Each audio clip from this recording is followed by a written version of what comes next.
बिस्मिल्लाहिर्रहमानिर्रहीम। अस्सलाम वालेकुम। आज हम बात करेंगे आसिफ ज़रदारी के ख़िलाफ़ होने वाली कार्रवाई के हवाले से। आसिफ ज़रदारी के ख़िलाफ़ आज एहतसाब अदालत में मोहम्मद आज़म साहब की अदालत में पार्क लेन रेफरेंस की समाअत थी और उस समाअत में आज वीडियो लिंक के ज़रिए मुल्ज़मान को अदालत में उनकी हाज़िरी लगवाई गई। मुल्ज़मान में अनवर मजीद थे, आसिफ ज़रदारी थे और बाकी जो मुल्ज़मान हैं जो इस वक्त अडयाला जेल में है, उनकी जो हाज़िरी है वो अदालत में आज उनकी अटेंडेंस जो अदालत शीट जो हाज़िरी शीट है उसके ऊपर लगवाई गई। और आज जो केस था वो था फ़र्द जुर्म की कार्रवाई आयद होनी थी और उस कार्रवाई आयद होने के लिए सारे इंतज़ामात मुकम्मल थे, सारा कुछ मुकम्मल था। लेकिन जो फ़ारूक एच नाइक साहब हैं उनकी तरफ से एक ख़तरनाक चाल चली गई है और उन्होंने जब हाज़िरी मुकम्मल हो गई, जब अदालत ने फ़र्द जुर्म की कार्रवाई के लिए अदालत ने सवाल करना शुरू किया तो साथ ही फ़ारूक एच नाइक साहब ने एक दरख्वास्त अदालत के सामने रख दी और उस दरख्वास्त में मतन उसका ये था, उसका जो ख़ुलासा ये था कि ये जो एहतसाब अदालत है इसके पास पार्क लेन रेफरेंस सुनने की जुरिस्डिक्शन ही नहीं है। ये जो केस है ये बेसिकली नैब का केस ही नहीं है, नैब इसके ख़िलाफ़ कार्रवाई कर ही नहीं सकती। नैब ने ये जो रेफरेंस फ़ाइल किया है या जो ये प्रोसीजर है ये सारे का सारा गैर कानूनी है और इसको खारिज किया जाए और ये जो रेफरेंस की कार्रवाई शुरू होने लगी है इसको रोका जाए। अब पार्क लेन रेफरेंस क्योंकि जो आसिफ ज़रदारी है और उनके साथ बिलावल ज़रदारी के ऊपर भी एलिगेशन है, लेकिन अभी तक बिलावल ज़रदारी के ख़िलाफ़ रेफरेंस फ़ाइल नहीं हुआ। आसिफ ज़रदारी के ख़िलाफ़ अनवर मजीद और जो बाकी मुल्ज़मान हैं उनके ख़िलाफ़ ये एलिगेशन है कि इस्लामाबाद में 2400 कनाल अराज़ी ख़रीदी गई जिसकी जो ओरिजिनल जो उसकी प्राइस थी वो 2 अरब रुपए थी और इन्होंने 62 करोड़ रुपए में वो ख़रीदी है। गैर कानूनी तौर पर इन्होंने फ़ायदा हासिल किया है, गैर कानूनी तौर पर इन्होंने इतनी बड़ी प्रॉपर्टी ख़रीदी है। ये पार्क लेन रेफरेंस का मेन एलिगेशन है आसिफ ज़रदारी के ऊपर और अनवर मजीद के ऊपर। अब ये जो सारी चीज़ थी अदालत ने इस्तफ़सार किया कि ये दरख्वास्त आज आपको याद है ये 1 साल हो गया है फ़र्द जुर्म की कार्रवाई होनी है और फ़र्द जुर्म के लिए अदालत आपको वक्तन फ़वक्तन टाइम दे रही है और आप मुख्तलिफ़ हीले बहाने करके मुल्ज़म को पेश ना करवा के आप सारा कुछ करते आए हैं। जब अदालत आज तैयार हो गई है, आज सारे मामलात, आज वीडियो जो लिंक है वो सारे इंतज़ामात मुकम्मल हो गए हैं। अदालती नुमाइंदे तीनों जगहों पर जहाँ जहाँ से वीडियो लिंक के ज़रिए अदालत के साथ बात हो रही है, मुल्ज़मान अदालत के रूबरू हैं। आज आपको ये दरख्वास्त याद आ गई है, 1 साल तक आपको ये दरख्वास्त याद नहीं थी। फ़ारूक एच नाइक साहब ने अदालत से कहा कि जनाब हमारा हक़ है और हम किसी भी स्टेज पर दरख्वास्त दे सकते हैं, दरख्वास्त देने का हक़ हमसे अदालत नहीं छीन सकती और जो हम अपने बेहतर समझते हैं, कानून के मुताबिक समझते हैं, वो काम करने से हमें कोई रोक नहीं सकता। इतनी बात करनी थी कि सरदार मुज़फ़्फ़र अब्बासी साहब जो कि प्रोसिक्यूटर थे नैब के, उन्होंने अदालत से कहा कि जनाब इनकी दरख्वास्त ले लें, दरख्वास्त लेने के बाद आप इसमें नोटिस जारी कर दें, एक 2 लाइनों का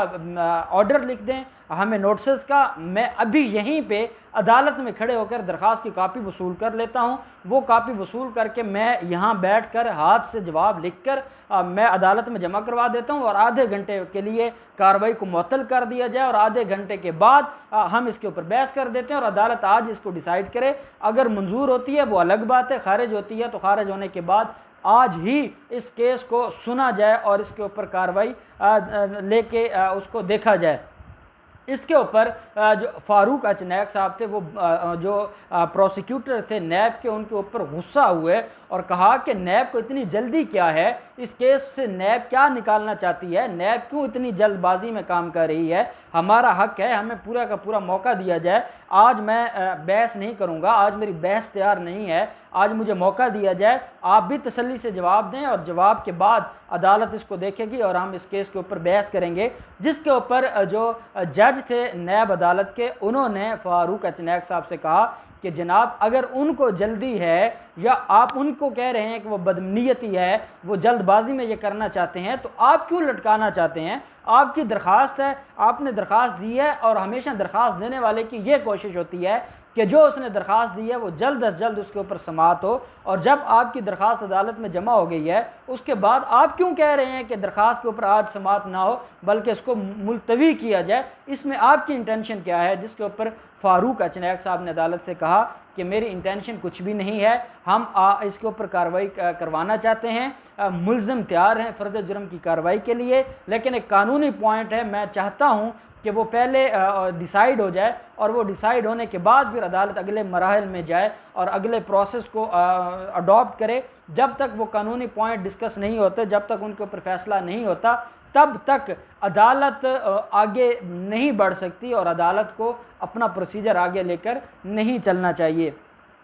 साथ ही जो आसिफ जरदारी थे वो मौजूद थे, वीडियो लिंक के ज़रिए उन्होंने फ़ारूक अचनैक साहब से पूछा कि क्या मामला है और क्या बहस हो रही है, जिसके ऊपर फ़ारूक अचनैक ने अदालत से इजाज़त लेकर आसिफ जरदारी से कहा कि हमारे ख़िलाफ़ आज फ़र्द जुर्म आयद होना था। फ़र्द जुर्म आयद होने के लिए हमें आज वीडियो लिंक के ज़रिए लिया गया था, लेकिन हमने एक मुतफ़रक दरख्वास्त दे दी है, और मुतफ़रक दरख्वास्त देने के बाद अब पहले उस दरख्वास्त का जवाब आएगा, उसके ऊपर बहस होगी, और उसके बाद वो दरख्वास्त डिसाइड होगी, तो बाद में फ़र्द जुर्म की कार्रवाई होगी। जब तक हमारी दरख्वास्त डिसाइड नहीं हो जाती तब तक फ़र्द जुर्म की कार्रवाई नहीं हो सकती। जिसके ऊपर आसिफ जरदारी ने कहा कि आप बेहतर समझते हैं, आप हमारे कानूनी जो लीगल एडवाइज़र हैं, आप हमारे मुशीर हैं, आप बेहतर समझते हैं, आप मेरे लिए जो हुक्म है मैं हाज़िर हूँ। तो जो फ़ारूक अचनैक थे कि नहीं आप हाज़िर हैं, और आपकी हाज़िरी लगवा दी है, और अदालत ने जो ऑर्डर शीट है उसके ऊपर आपकी हाज़िरी को मार्क कर लिया है। लेकिन क्योंकि एक लीगल पॉइंट आ गया, इस लीगल पॉइंट की बुनियाद पर हम इस कार्रवाई को आगे नहीं लेकर चल सकते। जिसके ऊपर जो अदालत के जज थे मोहम्मद आज़म साहब, उन्होंने कहा फ़ारूक अचनैक साहब, मामला ये है कि फ़र्द जुर्म आज नहीं कल नहीं, ये आयद होनी ही होनी है। आपने पहले 1 साल इसको लटकाया है, और जब अदालत ने सख्त ऑर्डर पास किए हैं तो आप एक नई दरख्वास्त लेकर आ गए हैं। और अदालत ने कहा कि जजेस को पता होता है कि जब कोई इस तरह की दरख्वास्त आती है तो उसका मकसद क्या होता है, लेकिन क्योंकि कानून इस बात की आपको इजाज़त देता है, और कानून ही आपको ये कहता है कि आप किसी मरहले पर कोई भी मुतफ़रक दरख्वास्त दे सकते हैं, तो आप ये दरख्वास्त दे दी है आपने। अब नैब को कहा कि वो 14 जुलाई को इसके ऊपर जवाब लेकर आए, और साथ ही अदालत ने कहा कि 14 जुलाई को ही इसके ऊपर बहस हो जाए। हम 14 जुलाई को पहले ये दरख्वास्त डिसाइड करेंगे, और उसके बाद फिर फ़र्द जुर्म की कार्रवाई हम उसी दिन इसको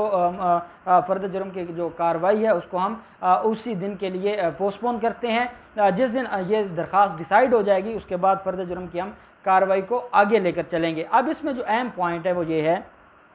कि ये बेसिकली तो ये एक डिलेइंग टेक्स्ट है, और वो जानबूझकर वो एक टैक्टिक्स इस्तेमाल कर रहे हैं, और वो ये चाहते हैं कि इस तरह के टैक्टिक्स से वो अदालत का टाइम भी वेस्ट करना चाहते हैं, और वो मुल्ज़िम को बचाना चाहते हैं। अब अगर मुल्ज़िम गिल्टी नहीं है, और आसिफ जरदारी जो बड़ा दावा करता है और वो ये कहता है कि मैं जेल में इतना अरसा गुजार आया हूँ और मैं अदालतों को जानता हूँ, मैं जेलों को जानता हूँ, अगर आप इतनी जेलों को जानते हैं तो आपने बीमारी का बहाना लगाकर बेल क्यों आपने हासिल की है? और अब जब आप पहले बहाने बीमारी का आपका बहाना था, वो जब अदालत ने नाकाम कर दिया तो उसके बाद आप एक नई दरख्वास्त लेकर आ गए हैं, और अब आप चाहते ये हैं कि वो दरख्वास्त 14 जुलाई को, मुझे उम्मीद है जिस तरीके का रिस्पांस आ रहा है, क्विक रिस्पांस है नैब की तरफ से, और जो जज हैं एहतसाब अदालत के, उनका जो रवैया है, मुझे ये लगता है कि 14 जुलाई को वो दरख्वास्त डेफिनेटली वो खारिज होनी है, उसकी कोई हैसियत नहीं है। लेकिन कानून इस बात की इजाज़त देता है किसी भी फरीक को कि वो दौरान ट्रायल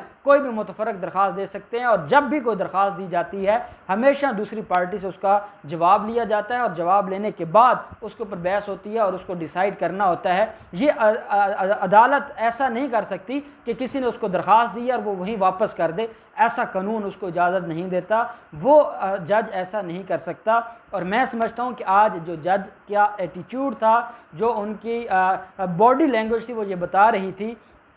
कि वो फ़र्द जुर्म की कार्रवाई आज करने के ऊपर जो हर हाल में वो करना चाहते हैं, लेकिन क्योंकि फ़ारूक एच नाइक एक बड़े वकील हैं, और मैंने एक दिन पहले भी बताया था कि हमेशा जो ये सीनियर वकील हैं ये मुख्तलिफ जो हमारी टेक्निकल जो कानून के अंदर इतने लेक्यूनाज हैं कि हम सोच भी नहीं सकते, और जिसने कानून पढ़ा है, जो कानून की बारीकियों को जानता है, उसको पता है कि कानून को कैसे मॉडिफाई करना है, कैसे कानून के साथ खेलना है। और वही काम किया है फ़ारूक एच नाइक साहब ने, और उन्होंने वो जो कानून की बारीकियाँ थीं उसमें से निकाल कर उनको रिलीफ दिलवा दिया है। अब चाहते वो ये हैं, अब होना क्या है, या तो दरख्वास्त खारिज हो जाएगी, अगर तो दरख्वास्त खारिज हो जाएगी, और जो 99% चांसेस हैं कि वो खारिज हो जाएगी, वो खारिज होने के बाद ये भी हो सकता है कि इस आर्डर को वो इस्लामाबाद हाई कोर्ट में चैलेंज कर दें। इस्लामाबाद हाई कोर्ट में चैलेंज करने से वो जो कार्रवाई है उसको वो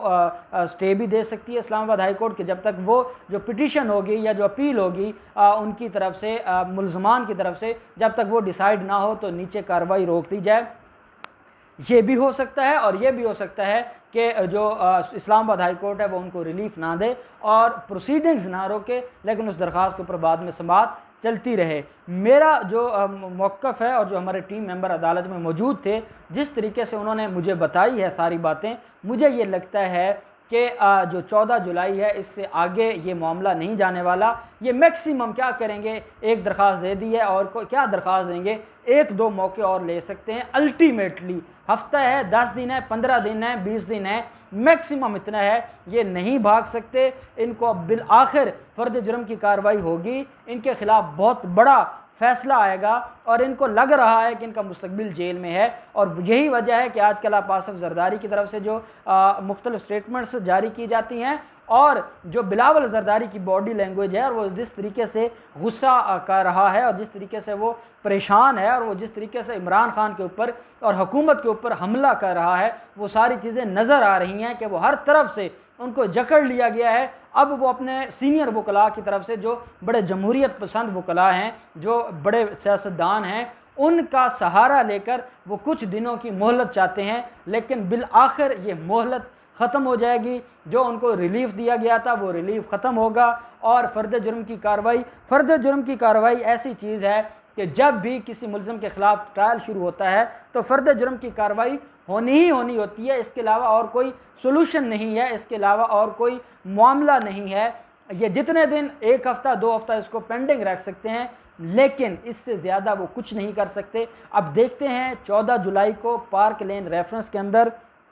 जो समाअत होनी है, उस समाअत में क्या कार्रवाई होती है, और जो इसके अंदर जो अहम बात है कि क्या वो दरख्वास्त